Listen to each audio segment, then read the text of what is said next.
Okay, hello and welcome to our daily sewing ritual here on the Reglow channel, and we're going to enter into the plane of imagination by raising this imagination flag. So standing here on the land with the sky above and the sea that surrounds, we call in the elements of fire, water,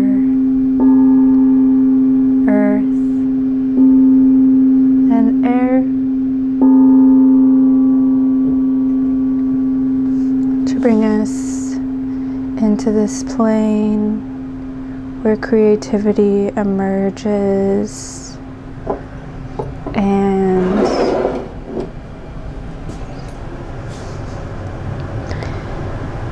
we are here. So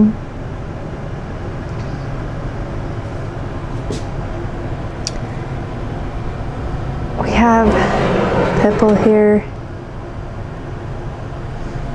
our head form Pipple, and we're going to be going into this sewing session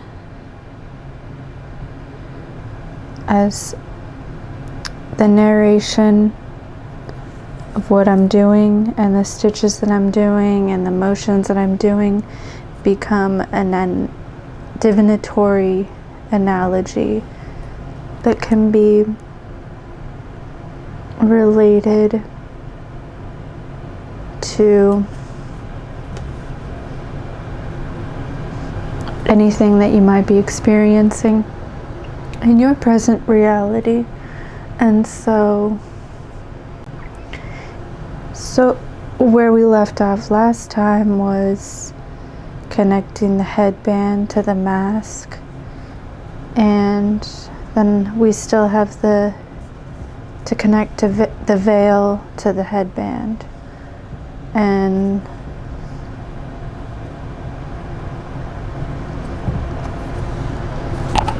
all right, give me a second, I'm gonna go get the chair. I'll be right back.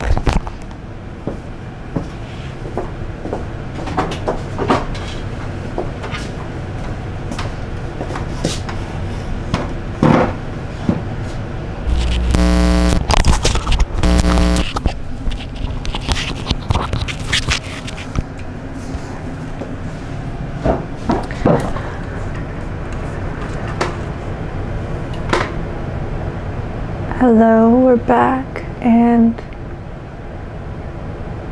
adjusting the camera.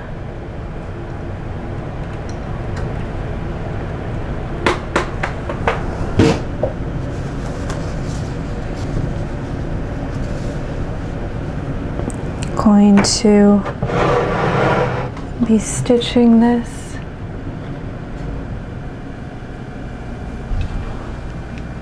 Let's adjust it a little bit more.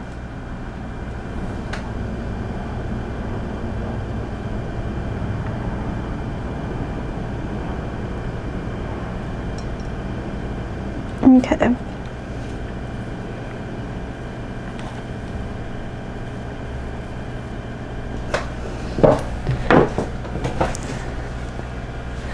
So you can see what I'm doing here.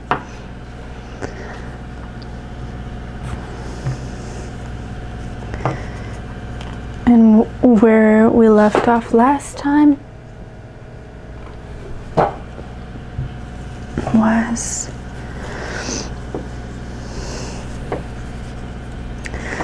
so we're joining this seam, this ribbing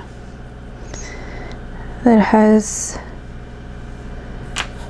many characters in its essence. It's cotton. Presumably it's spandex. It's dyed green, this kind of forest green color. It has 2 pearls and 2 knit stitches as it creates the ribbing. Originally, well, not originally, but in its last form, this material was a tank top that my grandmother gave to me, and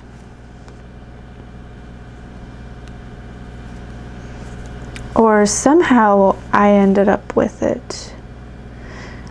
She used to have like giveaway piles when we would go to her house sometimes, and so I imagine that I got it from one of those. And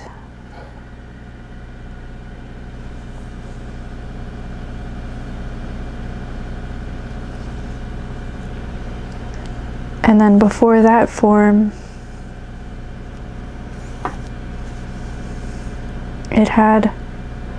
before it was sewn and knit and dyed, and the fibers were spun together and extracted from the earth and planted in the earth, and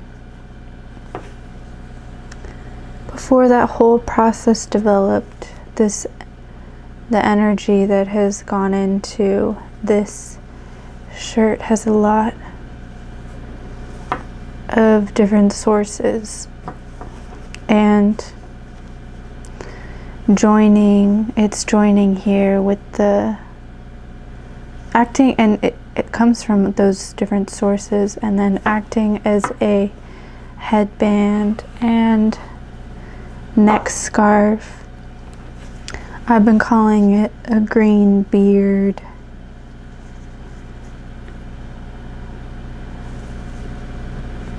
It's like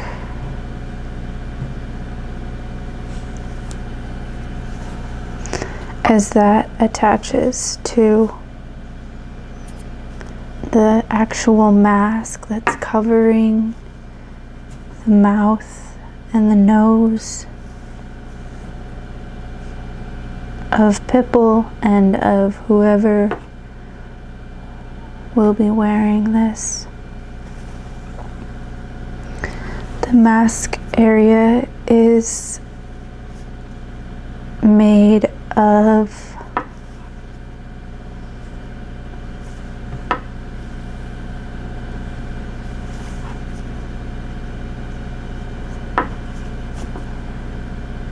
silk and rayon. The inside here, the gray part, we're going back and forth between the gray, the inner gray, and the outer green.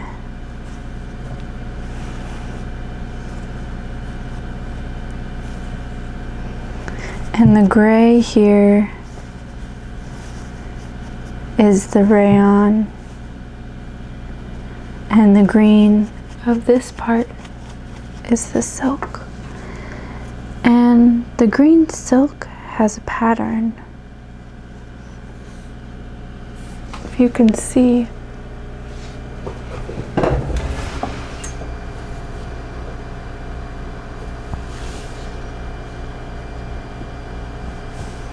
is it gonna focus?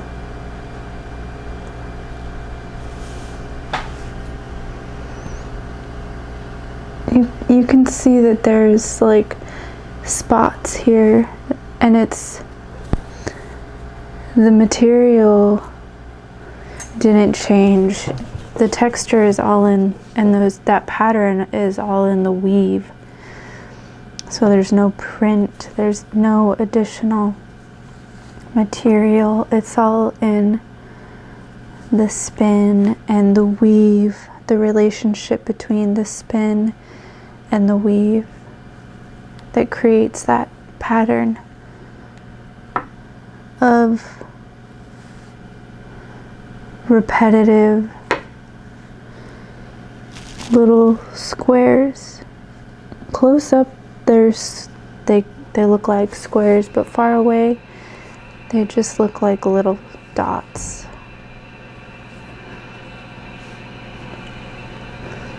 And so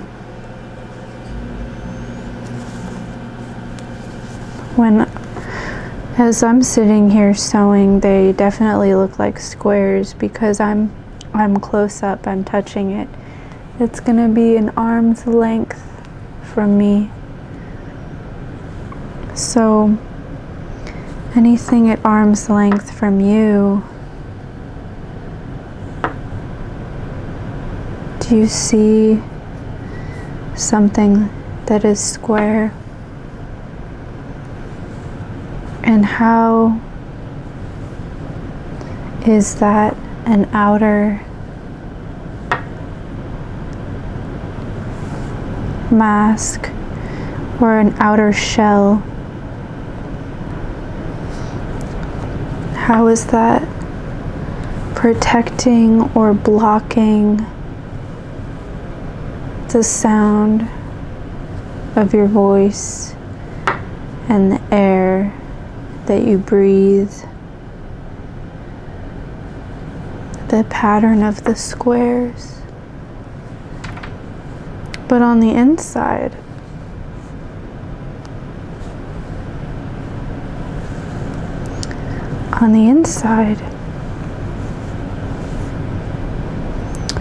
there's this middle ground, this blending and balance. It's like a shade. When you're sitting in the shade, and the shade might be of a leaf where the sun still goes through it, but not as much.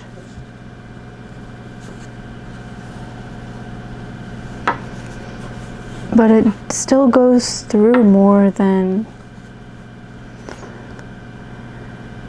a whole, like a solid piece of wood. It wouldn't really be able to travel through the solid piece of wood, but it does somewhat travel through the leaf if it's thin enough. And then in the reflection of light all around,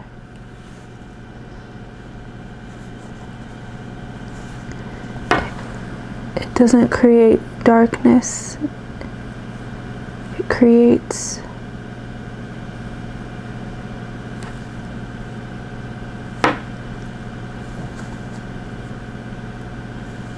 shade.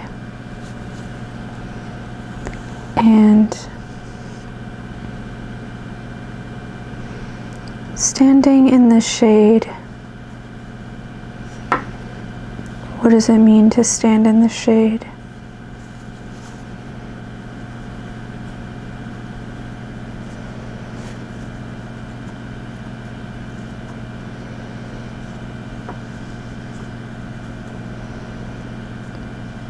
What does it mean to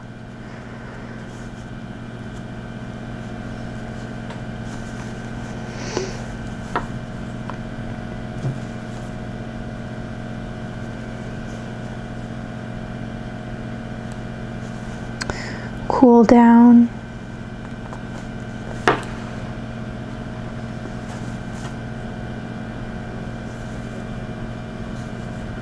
to rest, to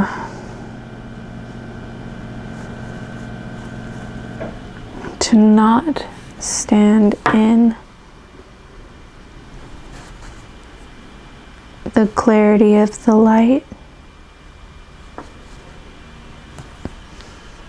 yet at the same time to not stand in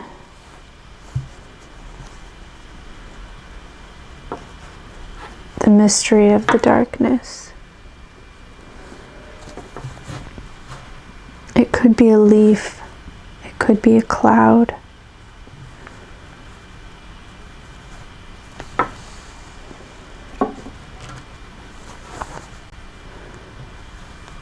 We don't particularly know what it is for you, but as of right now, that's what's on the inside of this protection. At the same time, it's shiny, so it's reflective.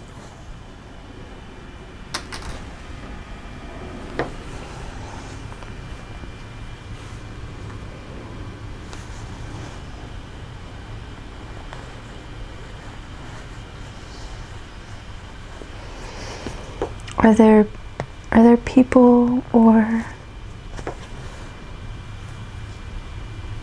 situations that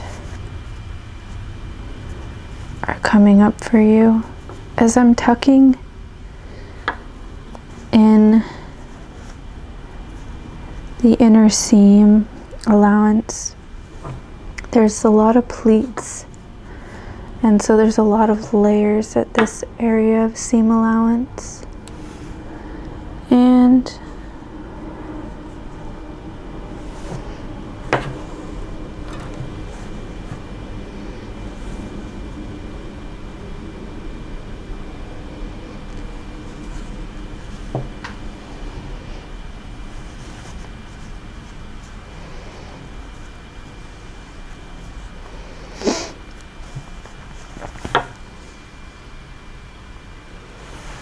as the layers of things that are held together compile on each other over and over and over and over each other. There are 2 layers too. Well, 3 layers actually.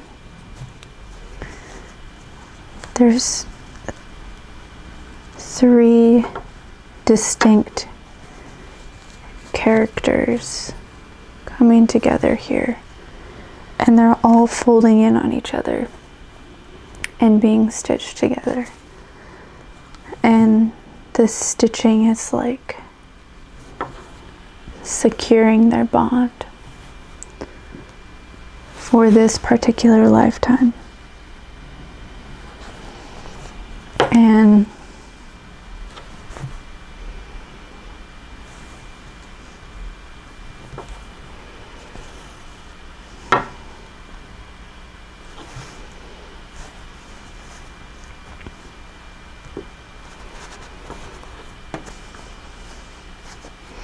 And this is just one side. This is just the left side. And there's a whole other side to get to.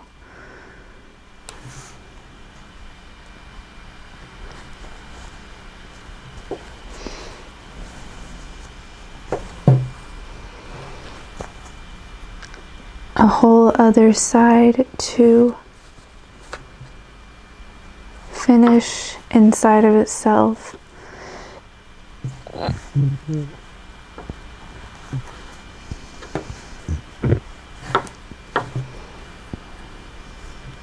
And not so much in revealing anything new.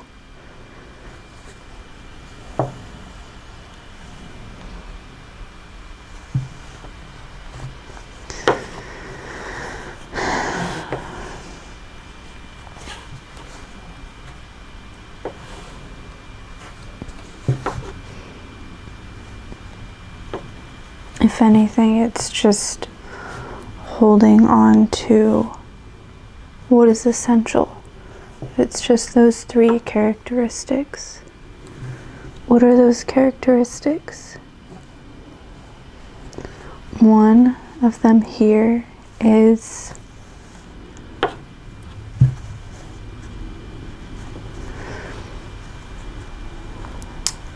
a flexible, stretchy,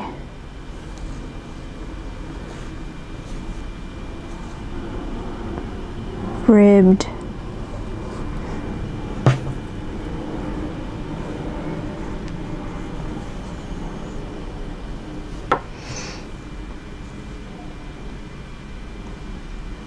breathable,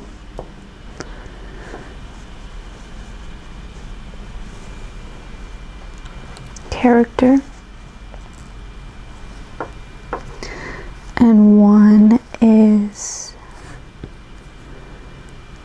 shiny gray.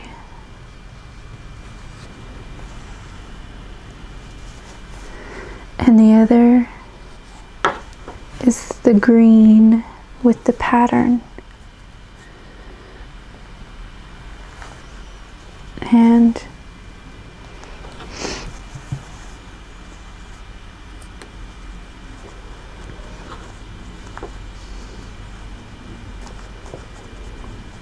in the green pattern, we see that there's repetition, and also in the stretchy pattern there's repetition in the stripes of the ribbing, and in the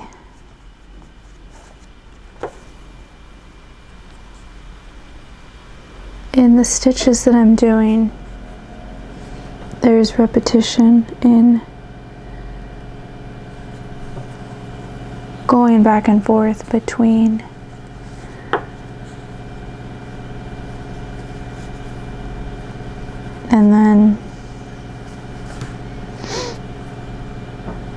and tucking in the seam allowance along the way.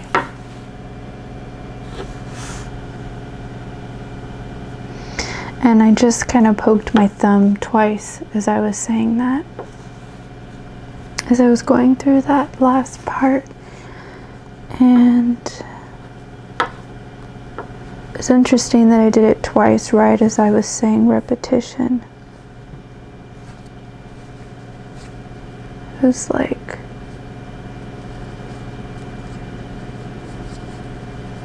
something about my thumb, however that might relate to you. And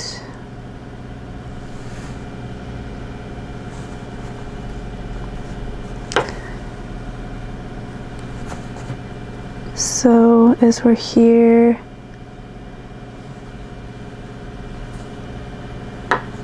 going through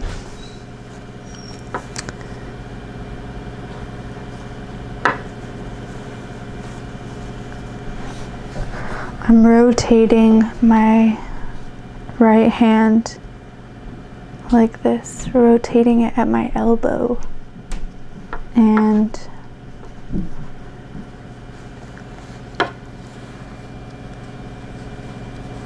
that is what's giving me the dexterity to stitch from one seam to the next. And so you might think of a part of your life that's in rotation. What is a part of your life that's in rotation? That is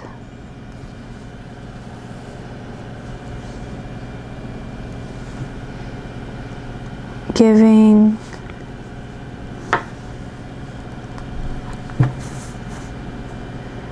flexibility to connecting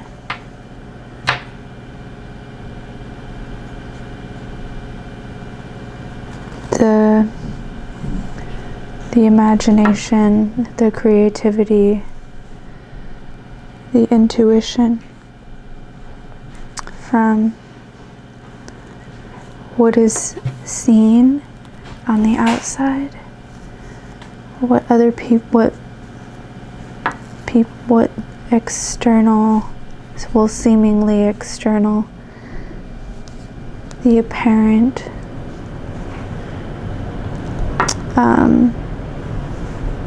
codes of society, and then the internal knowing.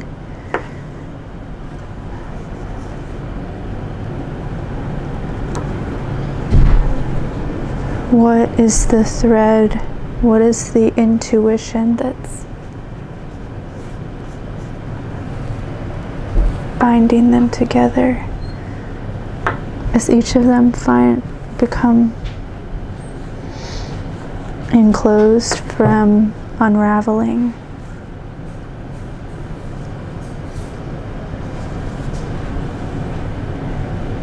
being held in what they are.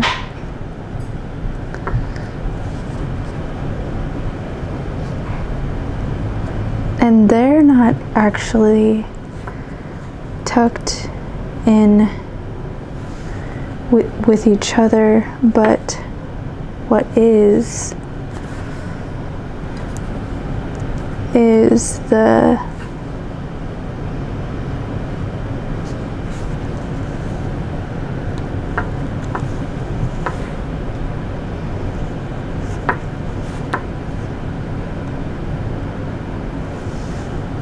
layers and the mask.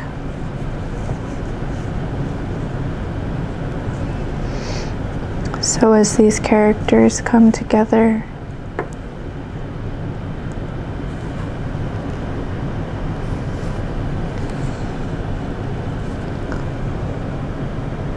the mask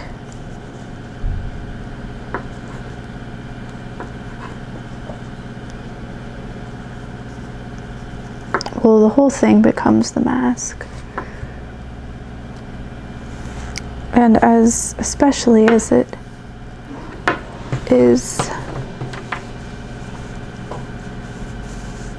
wrapping around the chin,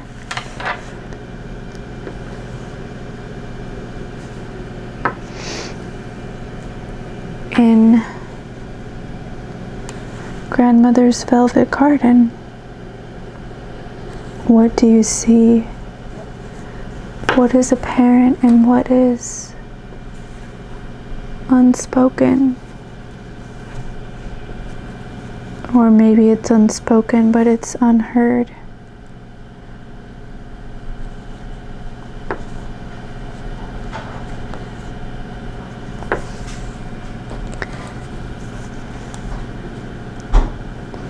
Whatever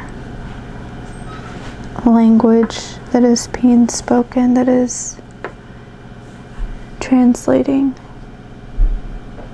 your feelings and the energy. What is the matrix and what is the ideology and what is the story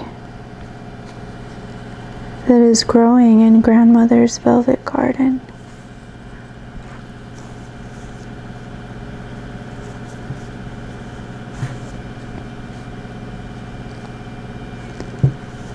And are there things that you hear from the flowers, from the bees, from the wind blowing through the grass? Are there whispering messages that you remember, or that you could hear, or maybe you can still hear?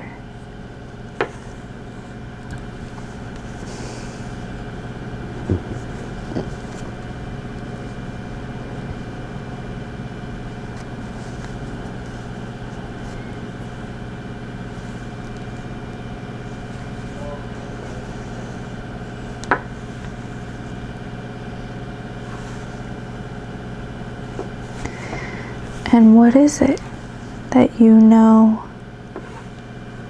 of yourself?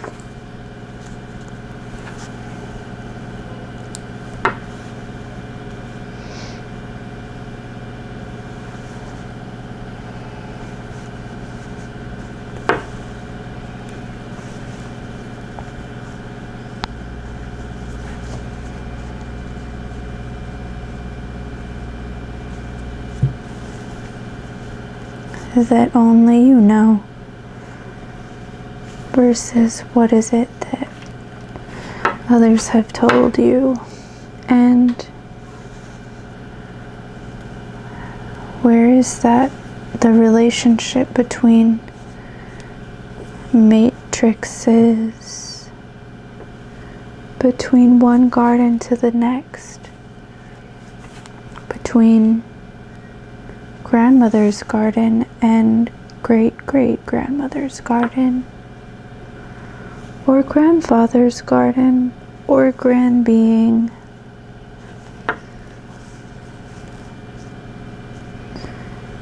The garden of the grand being.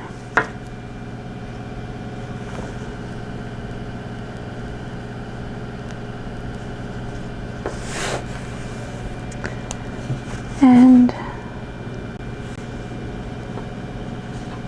what is it?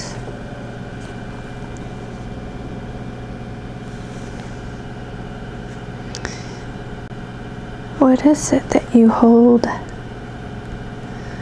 in these gardens? Perhaps it appears to be nothing. Perhaps it is holding, withholding. Is something being withheld here behind the mask? And whatever that is that's being withheld, is it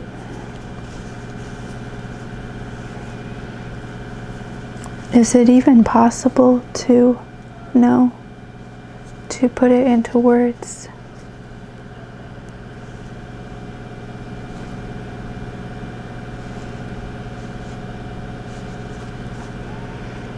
As the mind wanders and forms its own cycles, as the voice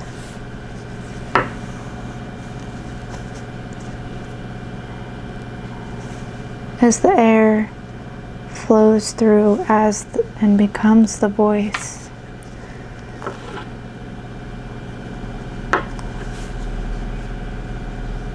as the air becomes articulated through the breath, as we inhale,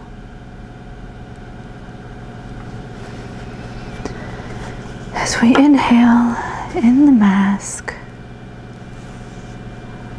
particles of what was already exhaled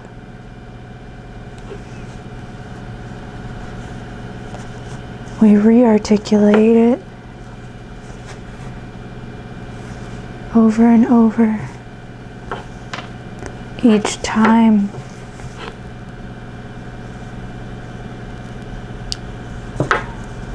does it become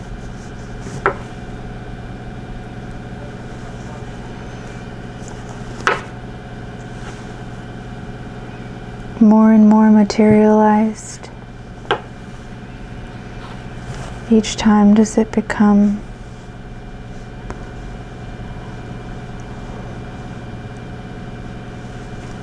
less and less lucid as an imagination might pass through. And then what brings it down? The concentration is the concentration become more and more crystallized.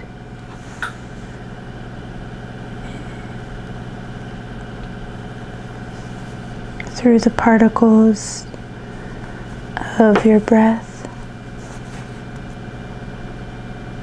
through the concentration of your focus.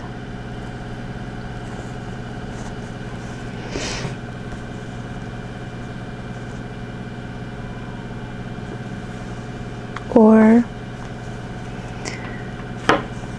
does the lack of clarity suffocate it from being its own, from taking on its own life?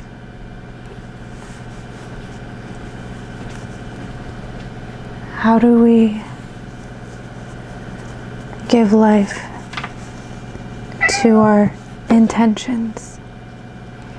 Mauser? Mauser, how do you give life to your intentions?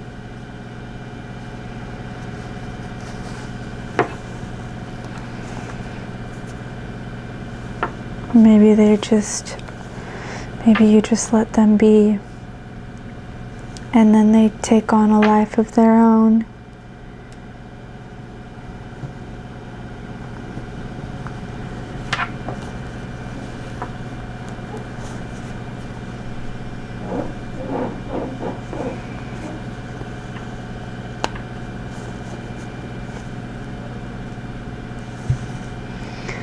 And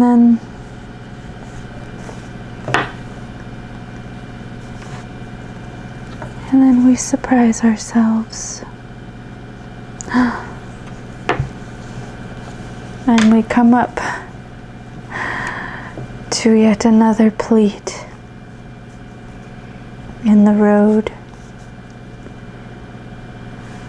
towards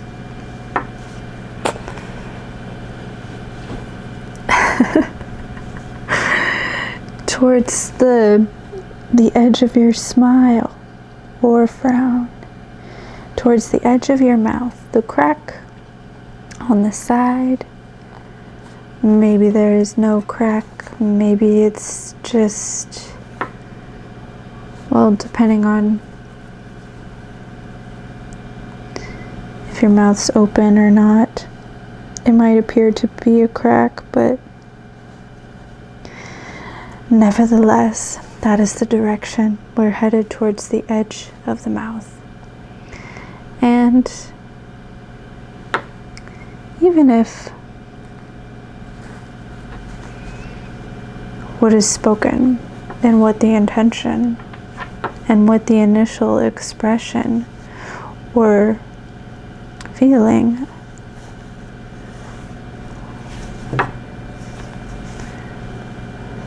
and translation and articulation of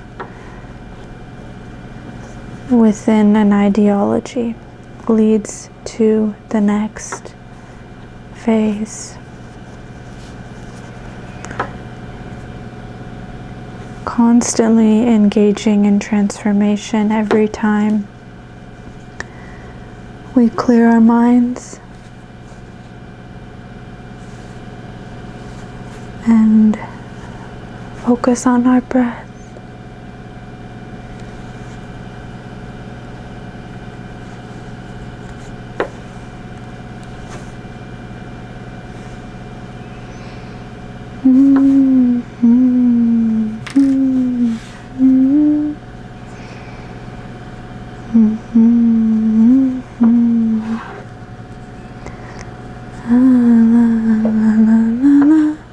Sitting up straight and our back cracks.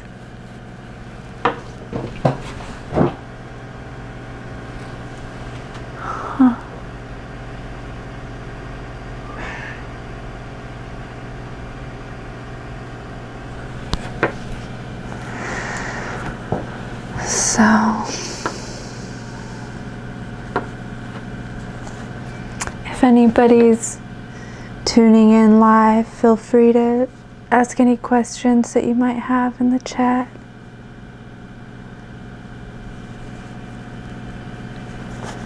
Or even if not, feel free to comment after.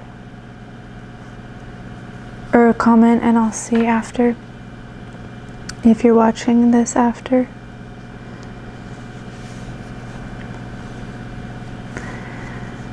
Towards the edge we wrap.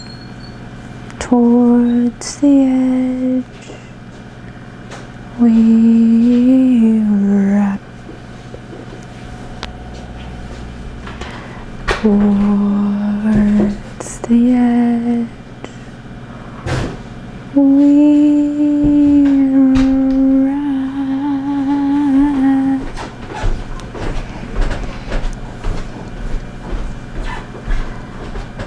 Footsteps up the stairs as we wrap. So if our minds wander upwards.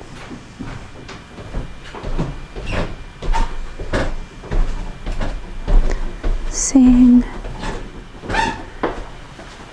where we are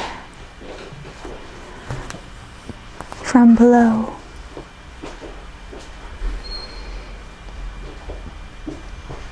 What do we see?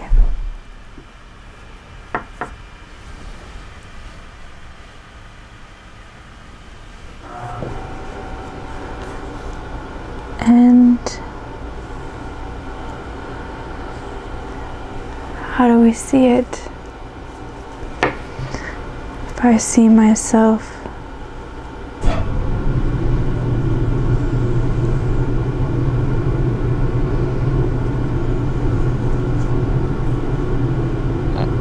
sitting here, I think I should sit up straight. I think I should remember that I am within an entire body and not just a mind with fingers. And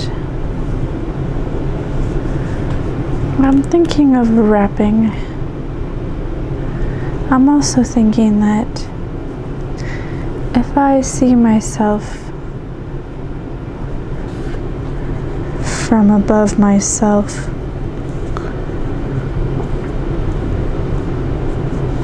am I still grounded? Or am I just expanding my awareness to the energy field beyond my physical body? Because not only is that awareness above, but it can also go in all directions. And as we tune into that and raise our awareness of that,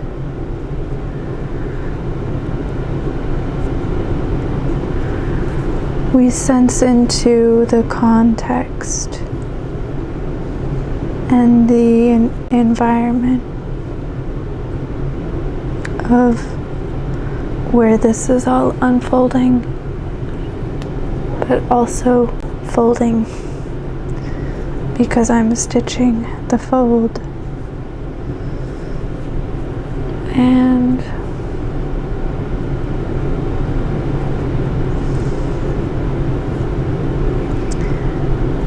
as we expand our awareness,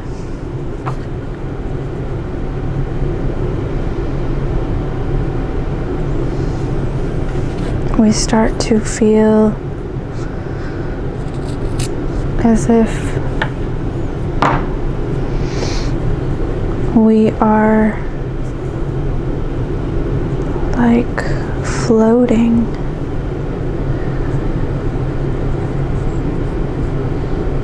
And we are being held here in this atmosphere. And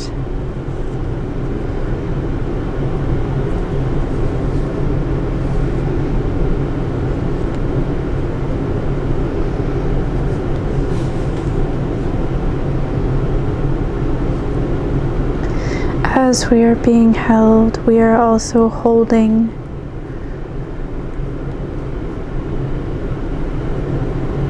this binding, these seam allowances. We're holding the fold in place, and we're moving around, and we're stitching it, and we're finishing it. And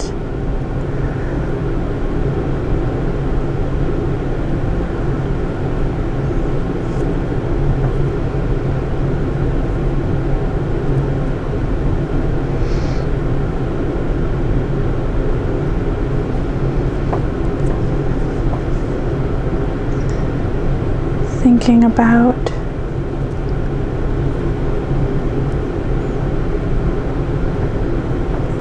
What we focus on.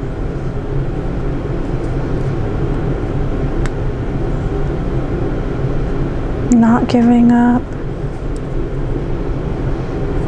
Especially if it seems like something that's impossible. Because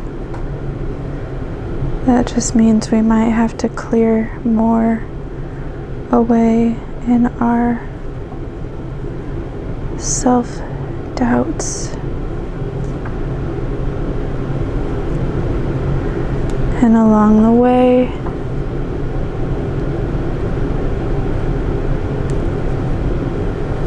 as we learn and continue to follow our hearts and evolve, it can expand.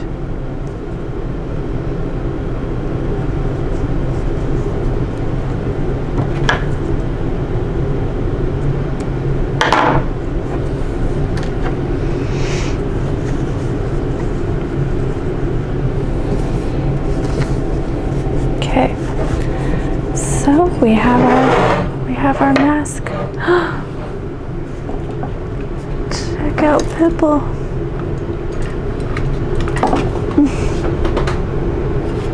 Pipple, hey, Pipple. What you got there? Wow, okay. Boop, boop, boop.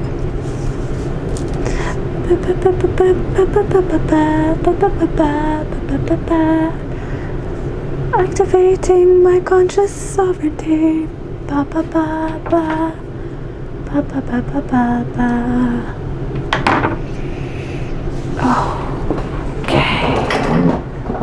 So not every time I say so, but every once in a while, when I say so, I catch myself laughing because it just feels very redundant, if you know what I mean. Okay. Now, here we are with Pipple's veil,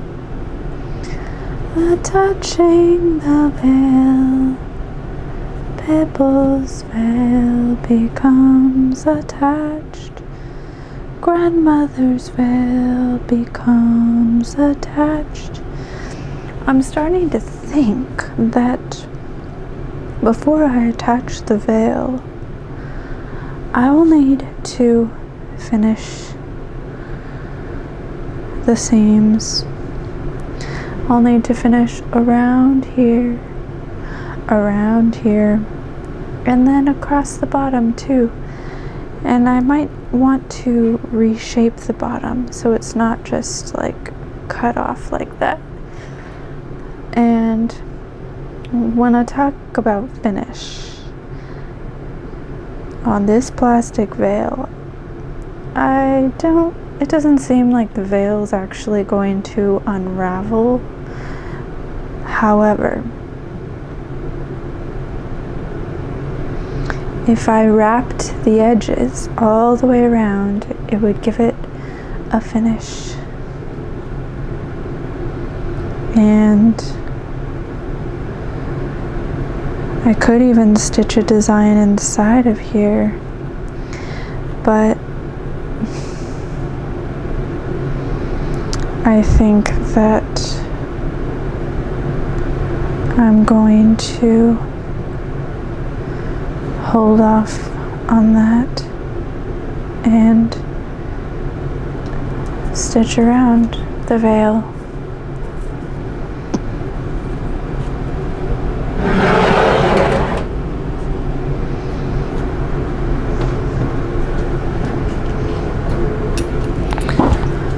So we begin to stitch around the veil.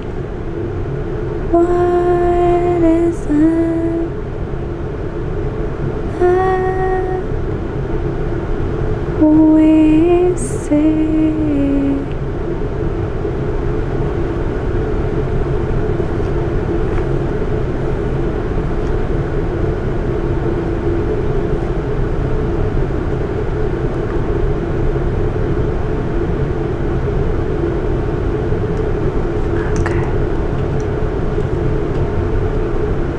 There we go.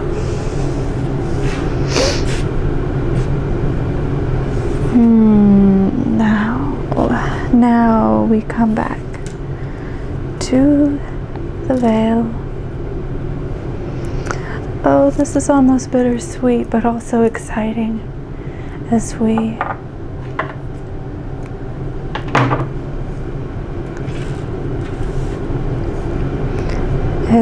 sit on the edge of the veil, the place that allows us to witness and acknowledge the edge of sanity. Maybe not sanity, but the edge of superficial reality. I love sitting on that edge. And so we're going to shape this by folding in half our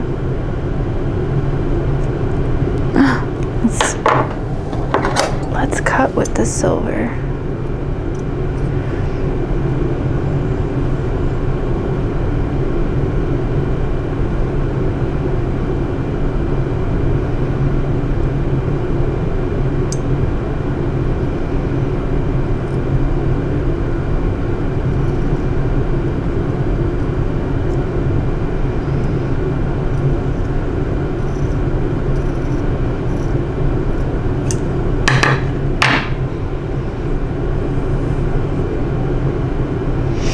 There we go.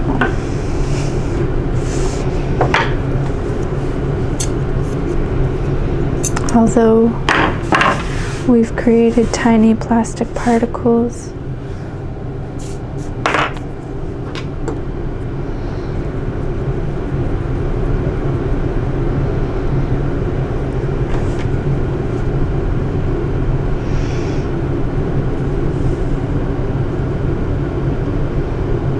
we've also created this mask.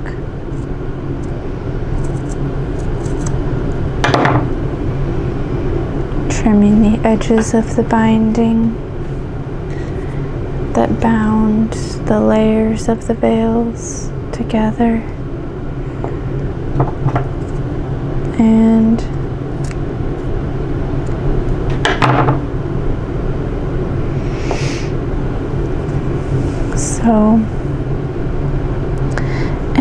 so we will begin to wrap around, wrapping around the edge of the veil as the needle, as we knot off into the binding.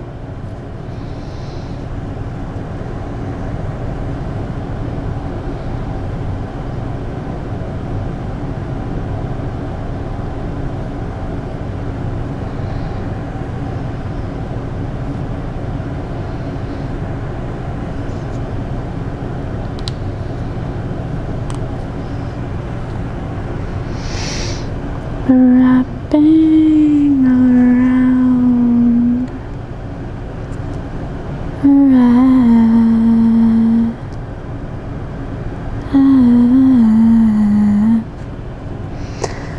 okay, knotting off.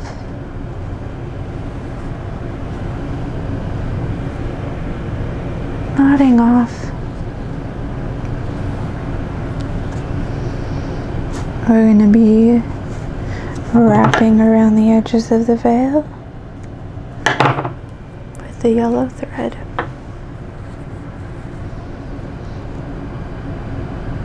And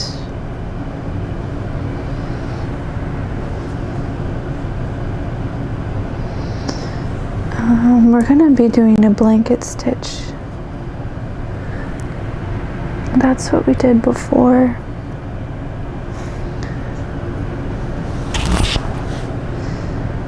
And we could be stitching with a red thread, or any other color for that matter. Yet here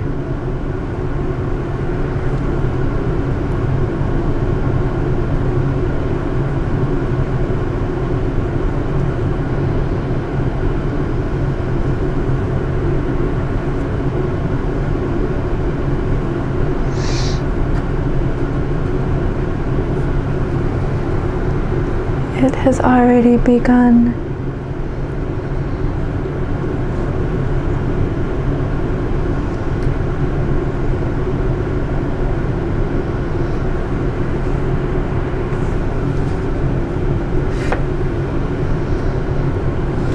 And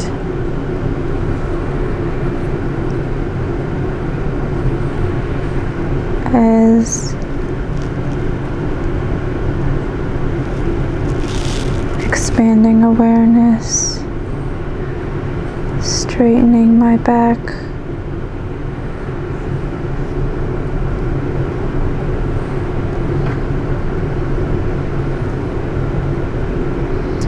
I'm thinking of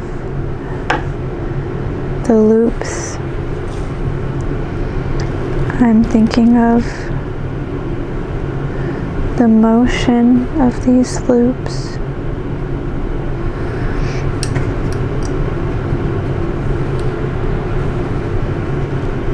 And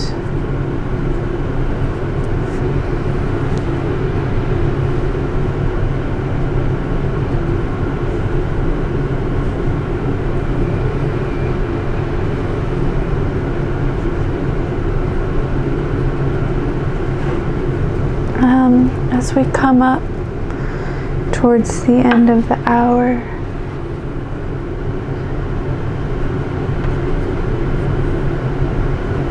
looping back in on ourselves at the edge of the veil,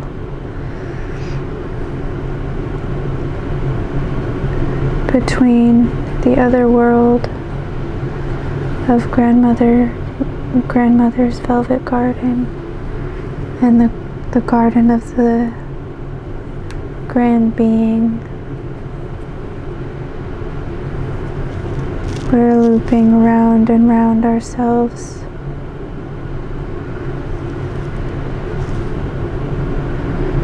between the imaginary realms,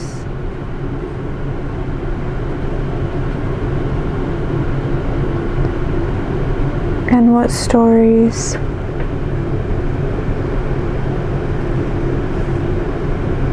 are wrapped into the stories of our collective garden. Which collective garden is it that you see and that you choose to focus on? Stitching in that place, wrapping around that frequency on the edge where the layers overlap. We know that there is more to the story. We know that there is more to unfold. And as we take these next steps,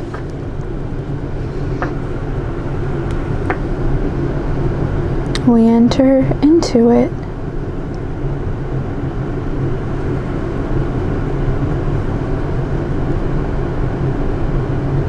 And we enter into the place where we always wanted to be.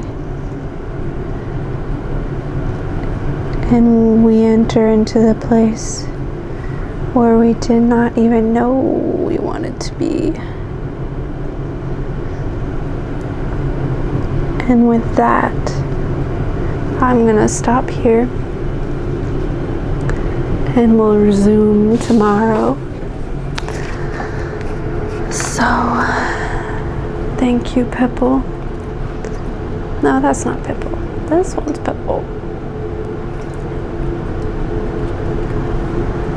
And thank you, everybody, for joining us. We will now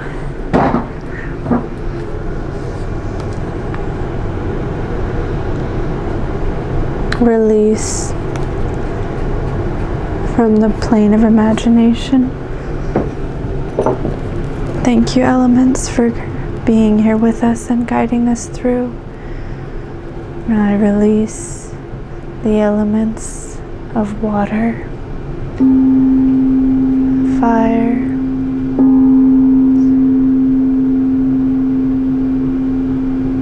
land, and air.